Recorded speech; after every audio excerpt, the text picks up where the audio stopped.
Hello, my name is MooingCat and welcome back to another beta recap. It's finally time. I know it's been quite some time since my last one, over a month I believe. That's partly because there haven't been that much new stuff to talk about, and also partly because the interesting things I have already talked about in separate videos, like the Space Age Titan, New Guild Expedition, and so on. So, now I think it's finally time for another beta recap. We have some interesting things to talk about, so let's jump into it. Before I do, one quick thing. I will be going away on a work trip most of next week, traveling later today as I am recording. But I do have some interesting things planned, so stay tuned for that. I think you will enjoy it quite a lot. Alright, let's jump into it. Let's start with the daily changelog. Now there have been quite a few changelogs that I haven't covered, but I don't think there's really anything interesting in any of those that is worth mentioning, except for this one, the one from last week, where we have two updates for the summer event. First of all, the Boathouse Level 1 and Upgrade Kit were missing in the Epic Summer 2023 Selection Kit, quite the mouthful. So the Selection Kit here, the Summer Kit, it has a lot of the previous, or all previous, summer event buildings, so the Governor's Villa, Pirate's Hideout, and the change for that, the Crow's Nest, the Guard Posts, the ship, Stranded Boat Hammock, and so on. But it didn't originally give the Privateer's Boathouse. So it now also gives these, which is quite nice. I'm not quite sure which one I would go for personally. Possibly the Governor's Villa, but yeah, it is at least an option, so that's nice to see. The other big change is that the incidents did not provide enough doubloons for the summer event. They can now provide either 5, 10, or 30 doubloons. And that's quite a big change, because originally the incidents only gave 1 doubloon. And that's because in past years you only had to spend 1 doubloon for each spin of the wheel. Now that you need 10, you do need some more doubloons from incidents. And yeah, that has now been increased to up to 30. And that's quite a big deal, because you can get 1,110, I believe, doubloons for free at the moment. So even if you only get, or if you get one incident per day with one of these doubloons, that is with the lowest amount, 5 per day, the event is 32 days long, so that's already 160 doubloons, which is quite a big chunk, like 15% of the free currency. So that's quite a big deal, and very nice to see. Let's see if we can get any doubloons now. I do have some incidents to pick up. I think there is one more somewhere, or two more. One there, nothing there, and there's one on the roads, I think. Yeah, one on the roads, but let's not hunt for that. That's going to take too long. Anyways, didn't get any, but they have at least been increased, and I think that's going to be really nice, because right now the balancing of the event here is not very big. Actually, there is one more change. So the key calendar here, I think that's also here. Yeah, that's here. So the key part icon on the board of the summer event displayed plus 10 doubloons. So this icon here had a plus 10 doubloons, and that's because in the winter event, which this is a copy of, when you pick up key fragments, you also get 10. You got 10 stars in the winter event. You don't get any of those stars in the summer event, so that plus 10 doubloons have now been removed from the key icon here. And because of that, and also because you don't get the 14 star option here, and also because you get or you need more progress here than the winter event, right now at least you have a very low chance of getting the main building fully leveled without incidents. You need to end up at 280 here to get the main building fully leveled. But yeah, you're very unlikely to get there with the current balancing. So the incidents will help out a little bit there, but I do also expect there to be a balanced change in the upcoming weeks, and I found the incident. So yeah, that will hopefully be increased. Anyways, we also have another really nice update. Unit stacking is here. With this new feature enabled, all units of the same type will be displayed in a single stack instead of one unit at the time.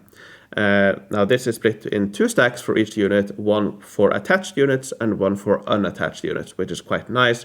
So if you have some attached units, so any units that you recruit in barracks, for example, they will be displayed separately, so you can choose those first, which is really nice. However, there are 2 exceptions. Damaged units never stack, and that's actually quite a big deal, which I'll show in a moment. And also units with an assigned role never stack. So that means units like the city defense, if I go back to all ages here, the city defense here will still show unstacked, which it's a little bit annoying because it takes up quite a bit of real estate here.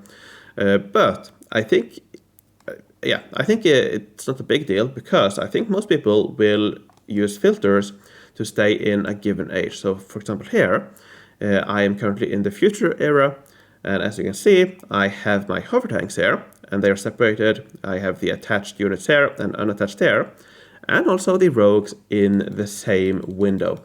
So when selecting units, I can click there, I can click here.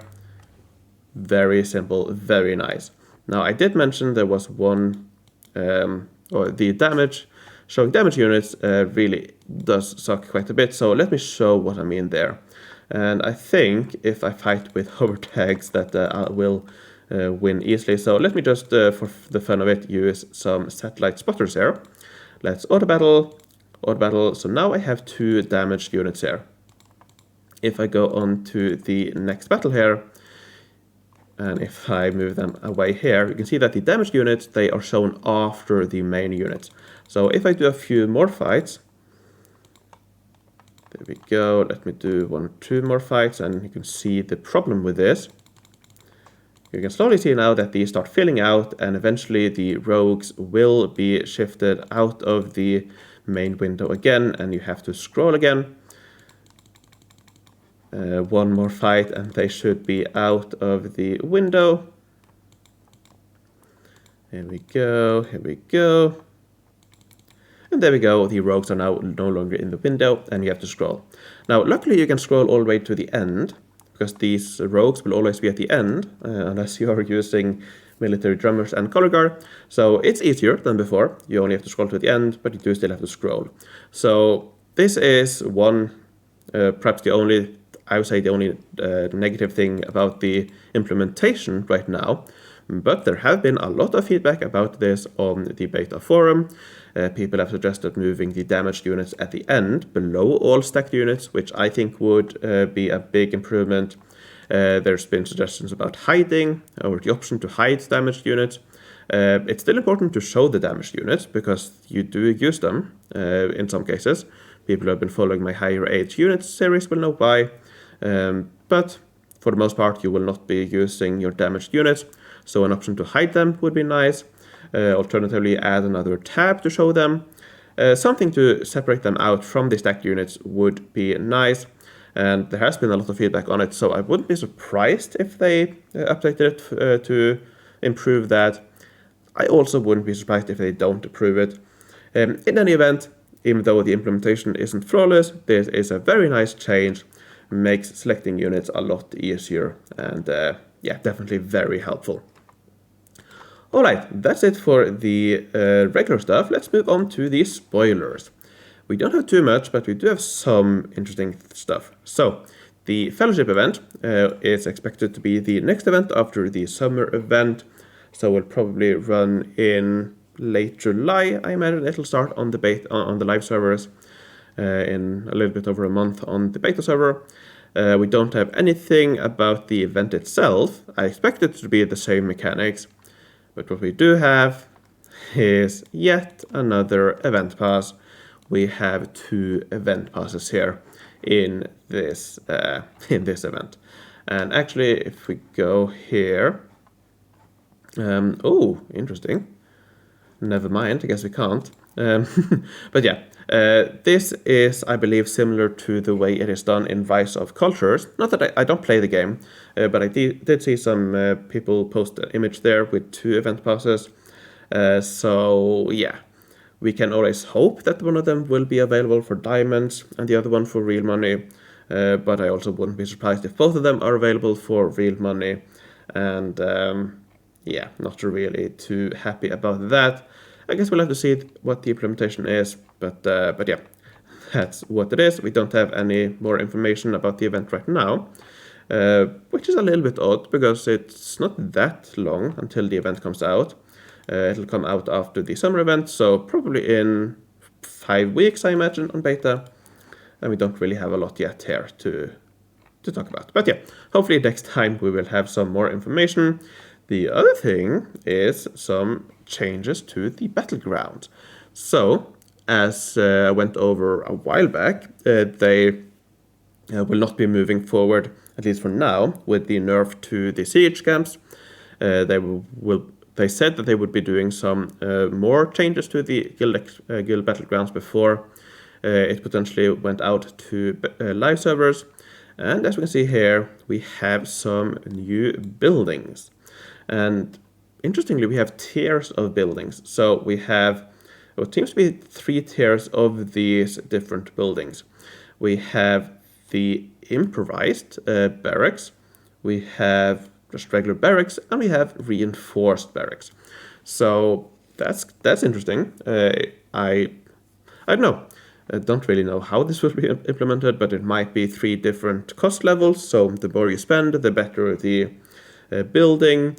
I did see someone suggest that the barrack here, for example, it might be improved if you add units to it, which I think would be interesting. Would definitely be an interesting thought. Kind of the same idea as a guild versus guild, where you add defenses with your units. So that could be interesting. We also have the guild command post here, which at the moment just uses, seems to be placeholders, I think. Use some of the old assets for some of the other buildings. And then finally we have guild field camp here, also 3 versions. These 2 are fortified at the highest level. This one reinforced, which perhaps also adds some credence to the idea of it being using units. But yeah, the regular one here is just a field camp. This one is forward, which is interesting. We have improvised again, and we have small. So the names are kind of all over the place, but yeah, it is what it is, and it'll probably be, I don't know, some tiered system where the more you spend, the better the boosts are, which could be interesting. We have to wait to see the implementation. We also have this attrition hints, which is, I would guess, is some better indication without going into a sector, province, a sector, of showing how much attrition you will take, or how big of a hit. So if you take attrition every time, it's probably red. If you take attrition some of the time, it'll be orange. And if you don't take any attrition, or if you take the lowest amount of attrition, it'll be blue, for example. So I think that's probably what that'll be, but I guess we'll have to see. I guess we'll have to see. And that's the main changes here.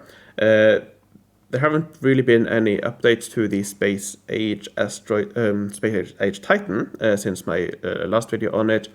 Actually, no, they have added some music, but other than that, nothing really new has been added there. Don't know anything about the release of that. Might be soon, might not be, who knows. It usually takes a couple of months from the first spoilers to the event going out, to the age going out on beta, but it could, for all we know, be quicker this time around. So yeah, we don't really know. We'll have to see what it brings. Alright, I think that is all for this video. As I mentioned, I will be away next week, but I do have some interesting things planned, so stay tuned for that. Alright, before I end, let me thank my Patreons for their support. I would like to thank Homestar, Loden, Kim Kelly, Rolf the 8th, Dan Simonat, Shanti, Hecate, Dark Matter, Mylia, Eric B, Hugo Kant von Count, Dries the Generous, Susan Weiss, Rako, Spike No Remorse, Merthin Emres, Plavis the Avenger, Ashborn, Arkler, Nova, Jubber, Ninja Alin, Henrik der Erklärbär, Mattia, Atarel, Mike, Opshi the Obsessed, Atomic, Ruth, Karen, Flavius Belisarius, Dennis, Stampe, and Podger. Thanks a lot for your support, thanks for watching, take care, and I will see you in the future.